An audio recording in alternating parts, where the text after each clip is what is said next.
everyone. Thanks for tuning in to another episode of eDiscovery After Hours. My guest this week is Stephanie Clerkin, and we covered a lot, including travel hacks for parents of young children and what it was like to travel to Europe by yourself versus domestically with a child. We talked about true crime in her own real life intersection with this phenomenon, and about a story that took place in her neighborhood when she was 14 years old.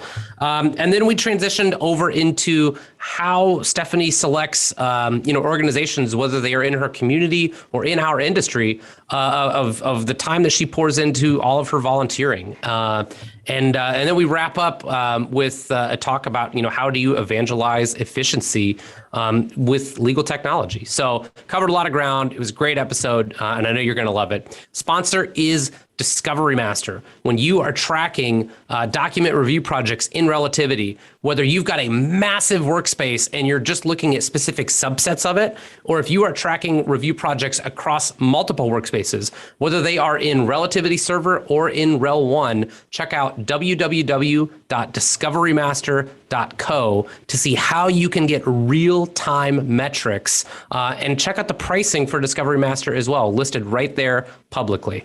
Thanks for tuning in. Time. You don't know how to drink, your whole generation. Drinks on the house. Yes, sir. No, wait a second. Drinks are 50% off. Right. No, wait a second.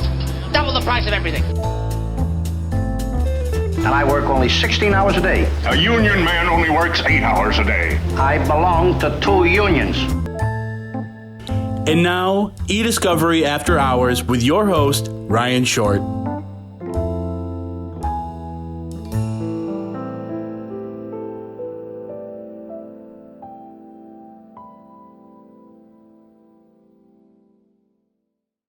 All right, Stephanie, cheers. Welcome to eDiscovery Cheers. After Hours.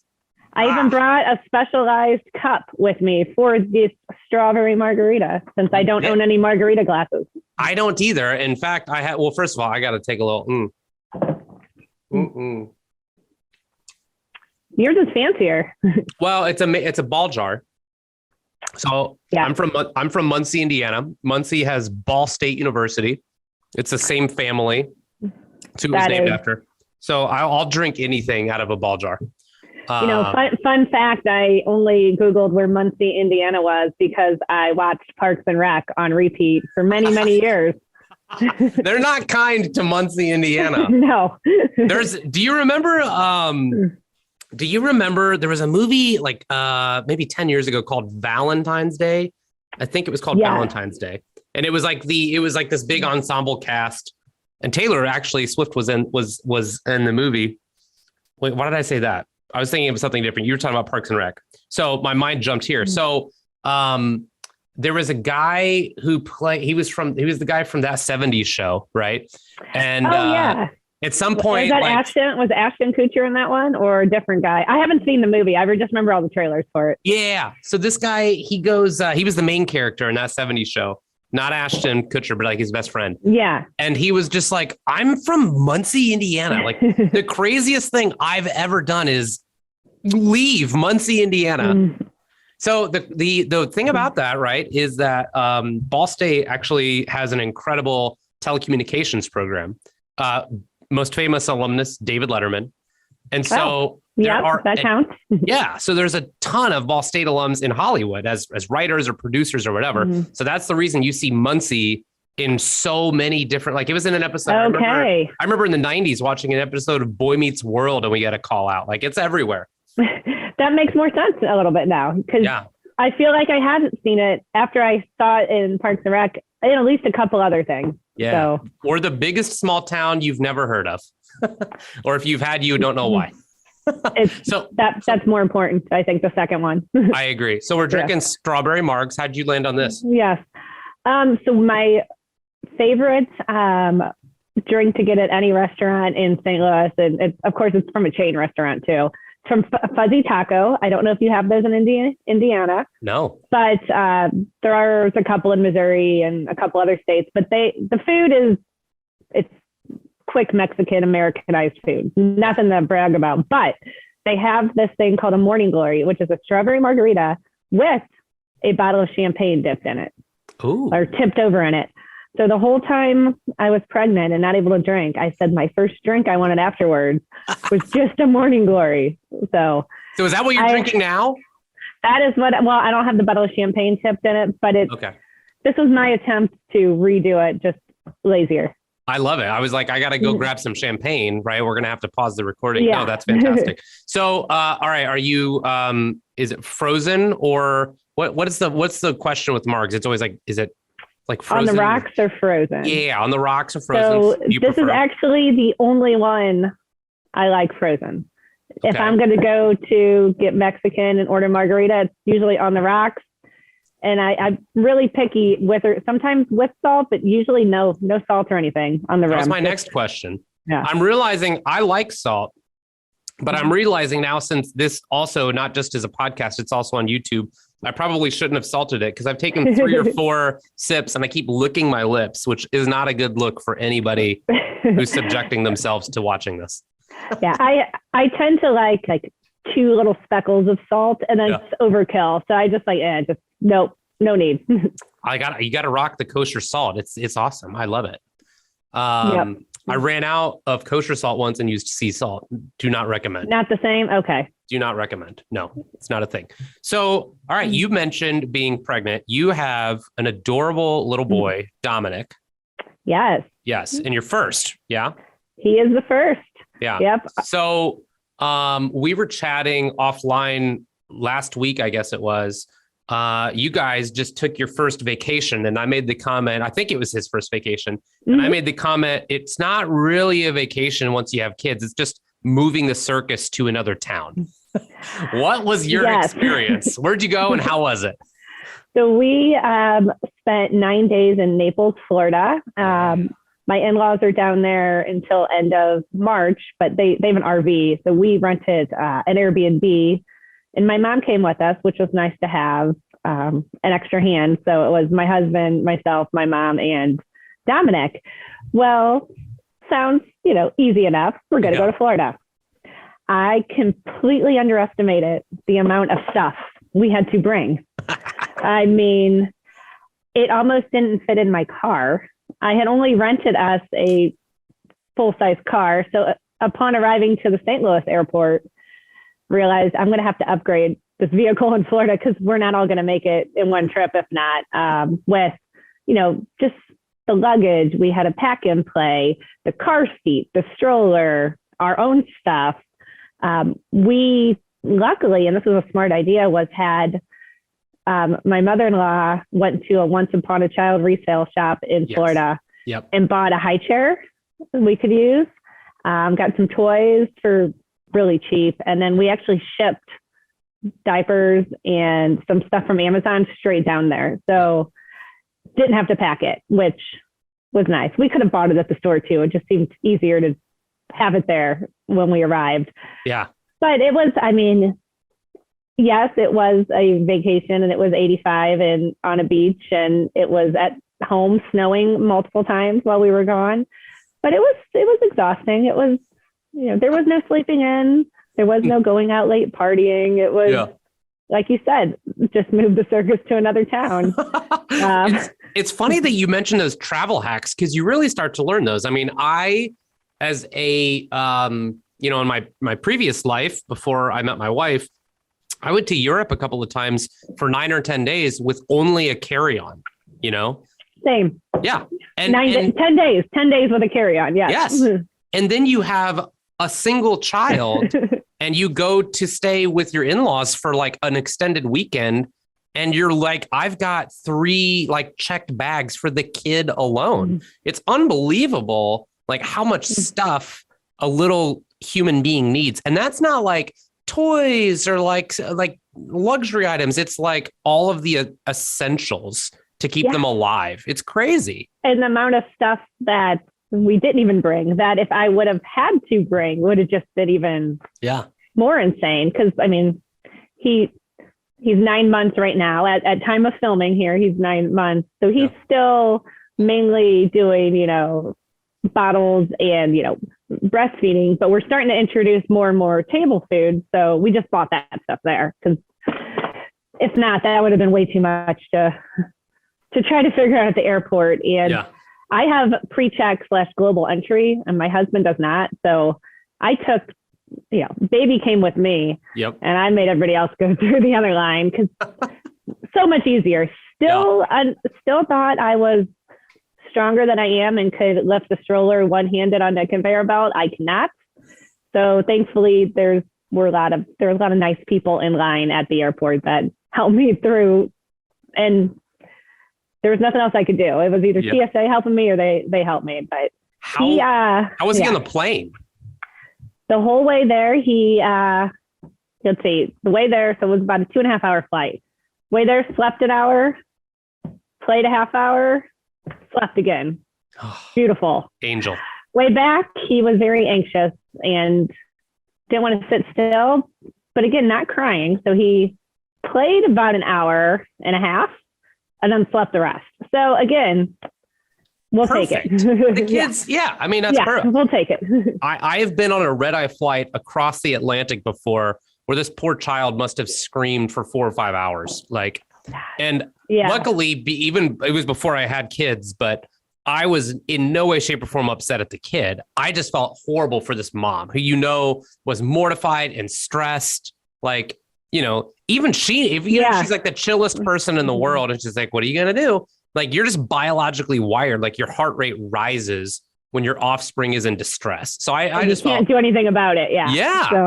I felt horrible for her, but kudos. So but we survived. We knocked that off the list of things. We thrived. It was great. Yeah. A lot of lessons learned. I love the name Dominic. Where did that come from?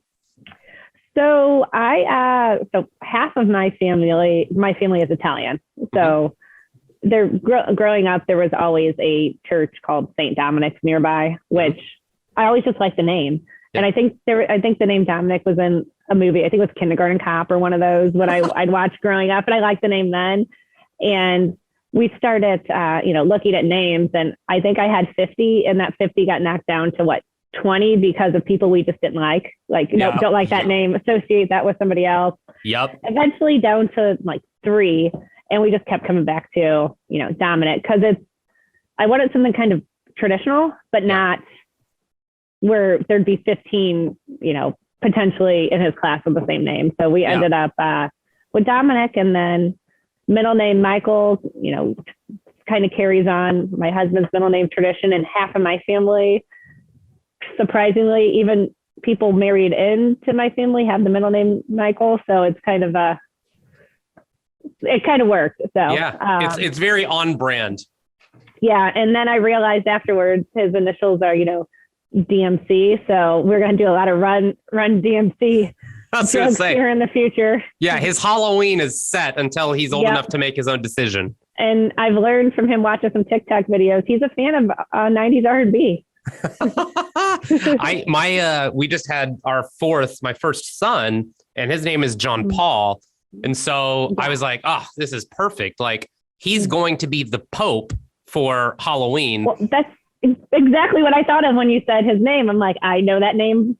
Catholics, all 13 years of Catholic school coming out right here. That's right. So then what was funny is as soon as I thought, oh, we'll dress him as the Pope for Halloween, the image that came to my mind was not John Paul II.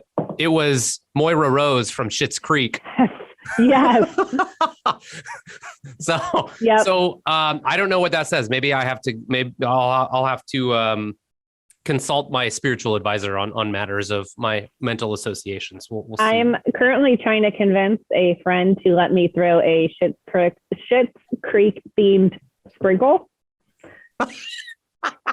I mean, when someone said they might do a sprinkle, similar boat. You had all girls, now a boy. Flip it, all boys. From what we can tell, a girl coming. Yeah. But it's a classic show now. It's like a favorite. But I'm like, please let us do that theme. There's so much we can do with the Schitt's Creek sprinkle. But we'll see. I'm a big GIF guy. You and I have been in some email threads together, and I love a well-placed comedic GIF. And every character on that show is so memeable or so gifable. Like they all have just the best facial expressions or quotes or whatever. So yeah, that show will live on for a long time. If you're ever in an email thread with me, fair warning to all those listening. I need to rewatch it probably at this point, even because, after a couple months, you slowly forget some one-liners. Yeah. So I had finished the season, was it season 4? Was that the last one? I'm blanking out, but during maternity leave. It was 4 or 5. I probably I think it was 5. I need to rewatch it because it's a little bit of a blur, but I remember enough. Yeah. What show are you binging now? Right now I'm binging Coco Melon. Ooh, I've never even heard of that. What is that? That's the kids show.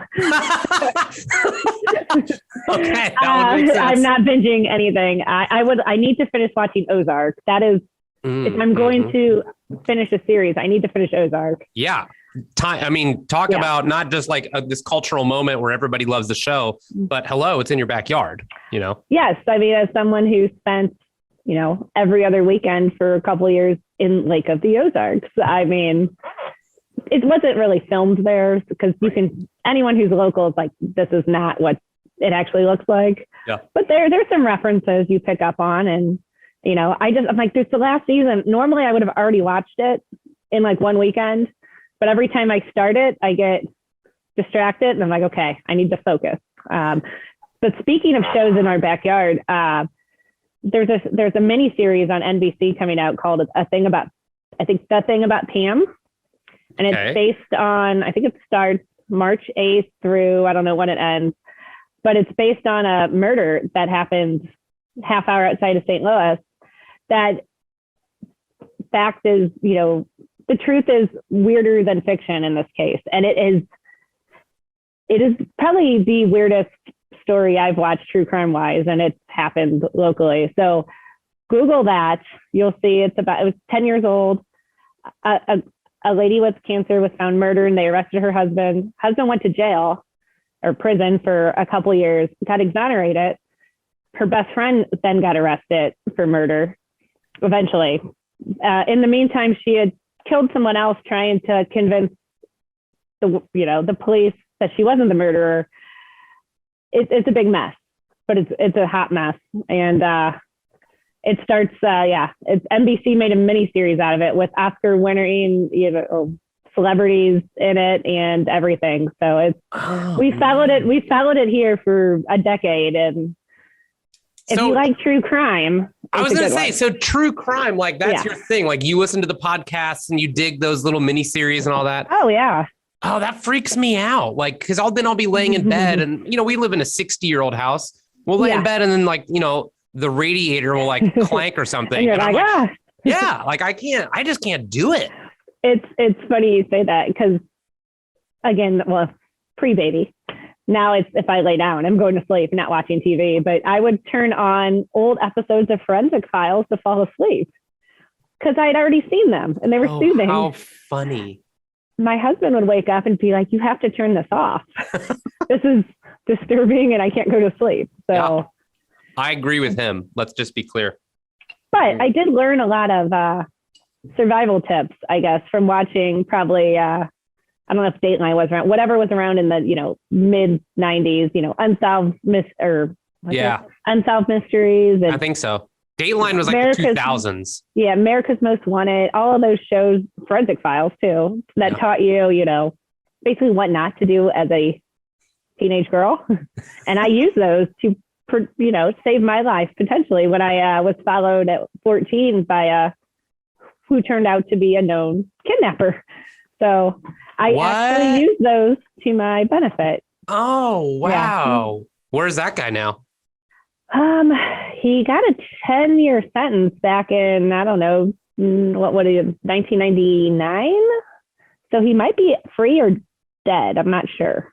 Yeah. Wow. I don't know. That's but crazy. Yeah, I noticed someone following me walking my dog when I was 14 and, did the old, let's go down some side streets and see if they follow. And sure enough, like creeping behind you in a van in a car, an old beat up gray and black. I was burned into my memory actually.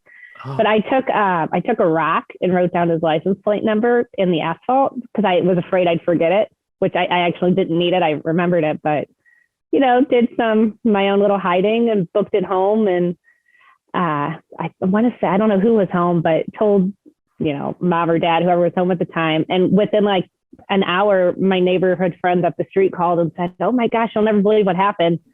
Same guy fell at them. Police came over." We ended up not having to do more than a police report because he got arrested on other charges that same night and wow, went to jail. Oh, and my eventually, goodness. I heard eventually a 10-year sentence, but kind of lost track over the years because, Ugh, wow. yeah. Well, Yeah. So see, true crime could actually save lives. what's funny is that I always tell people, because we don't prep for this show. This is not scripted or planned or rehearsed or anything, because the whole, now, like, you're going to Legal Week tomorrow. And yes. And I'm excited and nervous. Yeah. So we'll get back to that. But, this show was conceived and launched a little over a year ago when there was no Legal Week in person. There was no RelFest in person. There was nothing. Right. And so, it's funny what I've told people is like, listen, like the point of this show is like, let's just have an honest, kind of just open conversation. And we don't want to get so personal or vulnerable. I'm not going to lead you somewhere you don't want to go. We just want people to learn something about you they otherwise know. Right. I don't know how many people know that story about your real life true crime scenario, but that's probably the most blown away I've been in a year of recording the show. Yeah, it's one of those I kind of forgot about until I went the last couple of years listening to some, crime junkie podcasts. And man, I'm gonna need a second marg. But it's I did grow up in St. Louis City as well, and traditionally St. Louis City is a reputation. It's a city.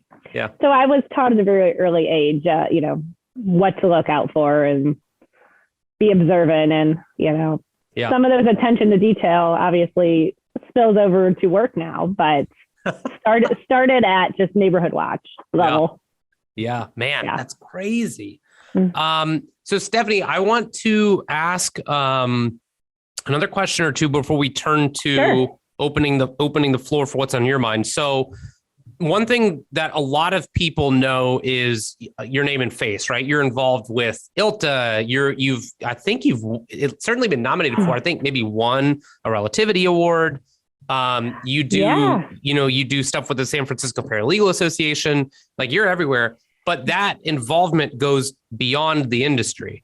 I think you're involved or have been involved with animal welfare groups, with Make-A-Wish Foundation. So I have two questions. Number one, as somebody who's like, business development does not fall within your job. Like, you're not charged with going out and generating revenue or referral partnerships or anything for your firm. So number one, whether it be professional organizations or community organizations, I would love to hear about what your motivation is for being so involved and how you select, the organizations that you dive into. And then number two, when the hell do you sleep? So you can take those questions in either order. Well, I've, COVID and now baby put some of my volunteer outside of work roles on hold. Well, not just for my time, but the organizations put them on hold too. Yeah. But just backing up where I am now. So pre-legal, I just had, I think today's the exact 10-year anniversary of when I joined Make-A-Wish. I just looked at the date.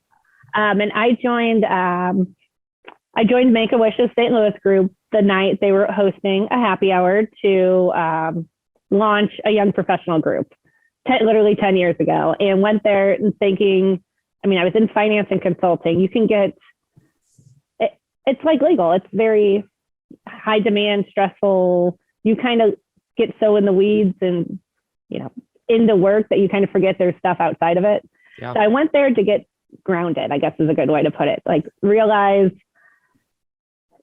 this, if we have one typo in a report, no one's dying over me spelling the wrong. Let's get back to reality a little bit. So joined that, ended up, when I joined stuff, I kind of just go all in. So within a day of joining, they emailed me and said, "Hey, we need someone with kind of finance, accounting background to help us. We're using literally this random piece of paper to track stuff.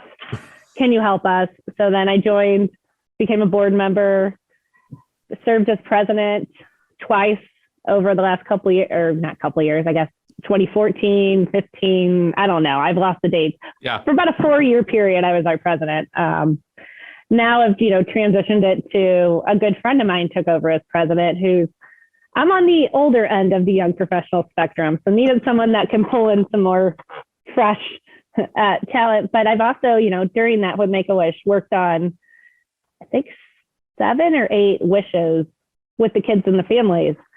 And and this is 3 or 4 years ago, I was so stressed at work about something minor. And then I got a phone call saying my kid's wish was approved. And they were going to get to go on their Hawaii trip that she has literally dreamed about for years. And I just started crying at my desk. And somebody walked in, they're like, "Why are you crying?" I'm like, "No, this is good. Actually, I'm excited." But it brings it back to reality. And now having a child, I don't even know how I will doing wishes in the future once things open back up. They're still doing it. I just took my own personal time out. Yeah, nobody's disputing why. Yeah. You got a 9-month-old son. But that's why I will continue doing those volunteer organizations for animal and kids. 2 things I've always cared about. And then work-wise, I joined ILTA officially in 2017, even though I looked at materials online probably since 2014. But I wanted to get involved. And the fun fact here is I became our St. Louis ILTA member liaison to, the national chapter, but without ever going to a meeting, because they were looking for someone to fill the role. And I was like, I want to get more involved. I signed up. And when they asked me, "Have you ever been to a meeting?" And I said no. And they're like, "Well, that's a first." And, again, pre-COVID, we had one of the most active chapters in the country for ILTA. We'd have at least one to 2 events every single month. Whether it was we would try to do at least one educational and, quarterly do a happy hour. And sometimes we'd do both.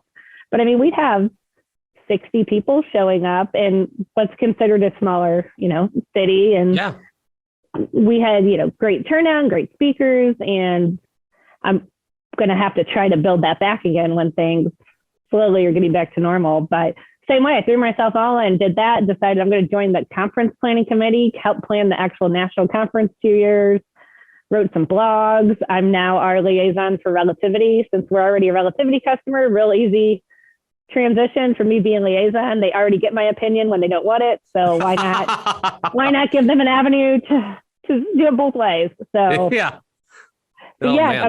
I'm still pretty involved, from that aspect. And I could actually thank COVID for introducing me to people like, you and others, where I became really involved, like you said, in San Francisco Paralegal Association, and more so in the San Diego Paralegal Association, just helping do, content, like sharing what I learned over the years with others. And I enjoy doing that. It helps me practice speaking, presenting, teaching, training, and I always get a good tip or 2 out of the audience too. So it kind of goes both ways. But I mean, there's been some silver linings to, COVID, because I probably would have never had those opportunities or met some of those people if it wasn't for, hey, it's a random Tuesday, let's do a trivia happy hour and open it to anyone. So yeah, that's right. That's absolutely true. Yeah. So how then, when you think about, having gotten involved more in the e-discovery space, like me, you are not an attorney. Your background is in finance, or for those in the biz, finance. That's our finance. I'm St. Louis. Yeah. That's our East Coast brothers and sisters. Mm-hmm. So did you have to at any point overcome, or do you still find yourself having to battle the non-attorney kind of label that gets stuck on people? So whether it was, imposter syndrome, or just something that got thrown around in various engagements or settings, how do you kind of react to that label, and how have you overcome it to the degree that you have? Mm-hmm. So I actually don't care much for the labels personally. I mean, pick my title. The only reason I even have my title now as Director of Litigation Support is because I asked to change it from project manager to Director of Litigation Support because I was tired of getting emails from people, usually the other side, saying we're having X issue with this production. Yep. We want to talk to your IT director of litigation support. And I'm like, you're talking to him. That's me. And they would look at my email and say, no, we want your boss. I'm like, well, that's the owner of the company. You're still back to me. Yeah. And eventually we ended up changing it because I was doing the same role that if we had a bigger department of not just me, I would be Director of Litigation Support. Yeah. And it's been 3.5 years and I've had 0 emails like that due to the optics of changing my title. And it annoys me so much sometimes that simple little change can just shut down a whole conversation string for there's 0 reasons behind it. That annoyed me more than if someone wants to call me a non-attorney. I mean, I'm not, so I don't have to opine on any of the stuff you're writing. So have fun. But I can see how in other firms it's segregated a lot more. I'm at a smaller firm where I work with everybody and everyone actually does work together as a team versus siloed out. And I've heard other people say their frustrations and being looked at as second-class citizens or looked down at as, you should have went to law school and you'd be at my level, even though they probably actually, especially from the paralegal side, probably know much more than that person that's acting that way towards them. So I can empathize from that aspect. Yeah, I can consider myself incredibly lucky, right? I mean, I spend the vast majority of my time helping take Discovery Master out to the market. So, Okay, so I guess technically that would make me a legal tech salesperson at a lot of companies. But the software is developed by 4 people who are practicing complex commercial litigation and or are e-discovery counsel for large national organizations. So consequently, I am living within the world into which we sell, which means I understand the behind the curtain dynamics and how they talk and what they prioritize and yada, yada, yada. And I mean, I have seen in dealing with other organizations where it's a very real bifurcation. You talk about the whole second class citizen designation. Yeah. That's true. I think my lucky star is that is not the case for me. I do too. I hear those stories and it's like, I know I should actually feel kind of lucky, but it also is the reason I've probably been where I am now for almost, 9 years. There's a correlation there for sure. Yeah, that's exactly right. So I want to open up the floor now to you, right? This is the part of the show where I tell people if there's something you're excited about or frustrated about or something you think needs some airtime, just kind of open floor. Would love to hear what's on your mind. The thing that is my ongoing topic always is, how do I get attorneys to use technology, which is on everyone's topic, I feel like. And it's baby steps. I mean, I would love to be able to fully use, not just our e-discovery products, but, even more of our tech in a way that actually benefits people and makes them more efficient. But it's very hard to pull people out of what they know. And change is hard. I get it. There's no good solution really, except reinforcing, let's try this. And in a perfect world, sitting down and doing a case study with a case that already, completed it and saying, here's what we did. And just using, AI, well, and not just AI is too broad, using computer assisted learning, active learning in review. Yep. If I could take a project we finished or a case that, finished, throw that into one of the models, say, here's how we coded it. Here's how the computer coded it. Look at this small little universe. Should these have been responsive? Should these have been privileged? Pick your whatever model and demonstrate that it works. I think I'd get more buy-in. Yeah. But it's hard, especially when you work on cases that go on for 7 years. Sometimes it's a lot of people moving in and out, a lot of technology changes. I mean, one of our cases I'm working on was one of the first cases we ever had in relativity. It's still ongoing. it looks a lot different now than what it would have looked, if we would have started it today versus when we started it in 2014. So it's a challenge. And I know everyone experiences it. It's definitely not unique. Yeah. So how do you get the time? How do you recommend to whether it's litigators who are listening to this or, let's support staff or service or software providers? How do you recommend that they carve out the time, and how do they structure that meeting? Like, what's the really quick and pithy way that they can get their point across? How do you pitch that, and how do you run that meeting? I think it's one person. One person's mind change is a victory. And we've had that now. I have a couple attorneys I work with that have seen, hey, you were running this random hot doc model behind the scenes you didn't tell us about until the very end, which is what I do. I run all of these behind the scenes, and then I'll throw back can you review these 50 docs the model thinks are hot?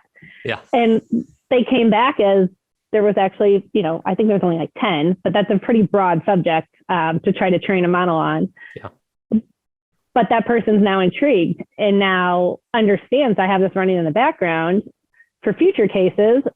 Maybe we'll let us do that from the start instead of doing traditional search terms or however they want to set it up. Reviewing documents by date, kind of the traditional linear approaches. I think it's just baby steps. I mean, that one person, though, has now told others who are on the case team. So as we get newer projects, people know it's out there. It's just education, I think. Education and awareness, and eventually me just harassing people enough to where they just give in, I think. Well, I think one of the important distinctions, right, is that so often, vendors will commiserate with each other, service providers will commiserate with each other about, it's so hard to get time and attention of, this practice group or that attorney or this, whatever. And it's like, hey, you're in-house, not in-house, right? You are lit support for a firm. You guys face the same challenges. Now you're in a unique situation. You're a department of one and you're in a smaller firm, but, we work with AmLaw list support teams who will talk about the revenue leakage. And it's the fact that we can't get this office to listen to us, or this attorney won't give us the time of day, or, they just use their preferred vendors, or they go elsewhere, or they don't want technology. And it's like one person, that one-to-one, it's not efficient. It's not sexy, but it's tangible and it matters because it doesn't matter, where your funding comes from or how big your budget is or how big a sales team you have or whatever. It's all about referrals and word of mouth, right? And when that one partner changes their mind and then they tell the rest of the case team, and the case team is like, oh, well, I'm also on this piece. I should go talk to Stephanie about that. I wonder if this works here too.